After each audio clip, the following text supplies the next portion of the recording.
EVM hack होण्याच्या दाव्यावर सर्वोच्च न्यायालयाने दखल घ्यावी। गबार्डे यांच्या दाव्यावरून काँग्रेसची विनंती, तर सरकार आणि निवडणूक आयोगाने ईव्हीएम मुद्द्यावर स्पष्टीकरण देण्याचीही मागणी। भारतात वापरल्या जाणाऱ्या ईव्हीएम सुरक्षितच, गबार्डे यांचा दावा भारतीय निवडणूक आयोगाच्या सूत्रांनी फेटाळला।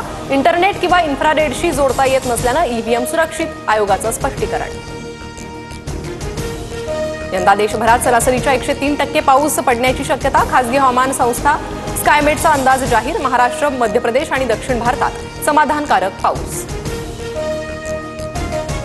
मध्य प्रदेश, उत्तर प्रदेश आणि बिहारसह 17 राज्यांमध्ये पाऊस आणि वादळाचा इशारा। राजस्थानमध्ये वीज कोसळून आणि वादळामुळे दोघांचा मृत्यू। 16 एप्रिलपासून उत्तरेकडील राज्यांमध्ये पुन्हा उष्णतेच्या लाटेचा अंदाज। मुंबईकरांवर पाणी कपातीची टांगती तलवार, पाणी पुरवठा करणाऱ्या 7 धरणांमधील पाणीसाठा फक्त 31%वर। कडक उन्हाळा आणि जलद गतीने होत असलेल्या बाष्पीभवनामुळे पाणीसाठा आटला।